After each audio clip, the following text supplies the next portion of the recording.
I mean, it's a great look at it, edge of your seat stuff there. But Suranne, tell us a little bit about this mission that we can expect to see. What spoilers can't I give away? Obviously Vigil 1 was nuclear warfare, 2 was about drones, so now this is green energy, climate control, and it's about... The police officer that usually goes to sort things out is Amy, and she gets asked, there's a British soldier that has been found dead in the Arctic. She gets asked to investigate. She thinks she's going to get asked to investigate, only they don't want her this time. They want the missus. Yes. Well, exactly. So, Rose, as Suranne said, normally Amy's kind of off around the world investigating, and Kirsten is at home doing her job from there. But the roles are reversed now. How's that? They are indeed. I mean, she is stepping into some big girl shoes. She's daunted by it. Of course she is. I think that, this is the first time that Kirsten has kind of spearheaded such a large investigation, particularly on an international scale. But I was delighted because it meant that I could go to Svalbard. And I'd never been to Svalbard before, so actually I felt like I was in the thick of it with the rest of the cast, and so yeah, I kind of joined in. It was very nice. Yeah. Well, obviously, Suranne, the romantic relationship, the very personal relationship between the two characters is always at the forefront of the show. But this series as well, even though obviously, Rose, you're heading off, you got to hang out a lot more on screen. Yeah, I don't think this is a spoiler because it was in the trailer there. Yeah. I do end up in Svalbard.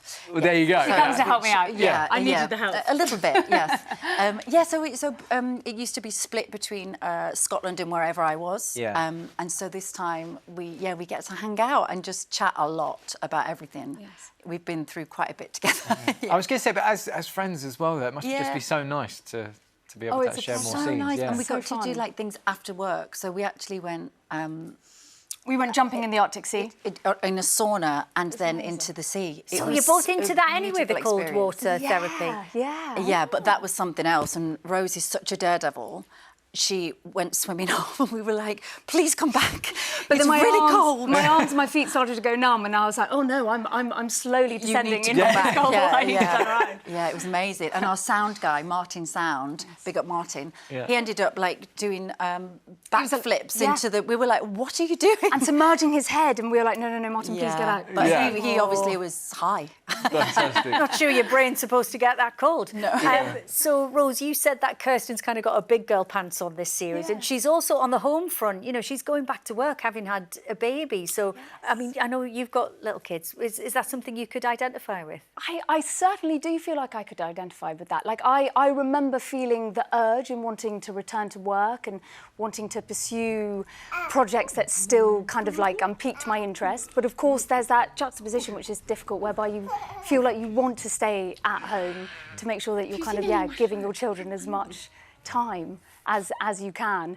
And it's emotional.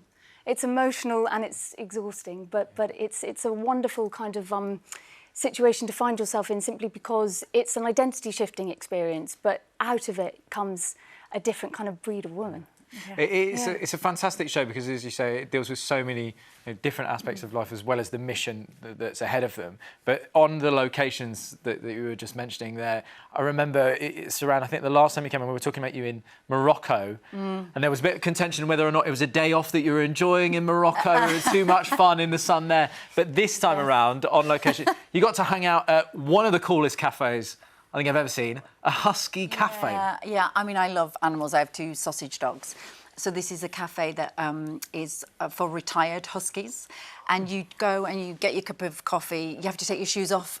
Everywhere you go in Svalbard, shoes off at the door. Yeah. Slippers on or socks.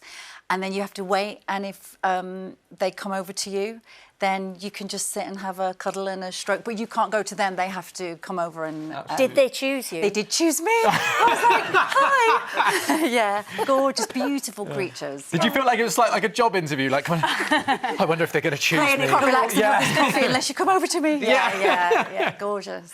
Suranne, while you're here, we have to talk about Dr. Foster. Very excited that that's coming back to the BBC. Is Gemma's life going to be any less complicated this time around? Doesn't look like it in that picture, does it? Not I mean, really. she doesn't look too happy. So Rosalie Craig is at that dinner party, and Mike wrote one of the best dinner party scenes that, I was in it, and I can still say that because the writing was so good, where Jodie Comer whacked Gemma on the back of the head, and then, well, a lot kicked off. So this is her new dinner party. That's what that picture's from. But it's going to be a bumpy ride. Yeah. Safe to say. That's what we like to hear. Yeah. Vigil is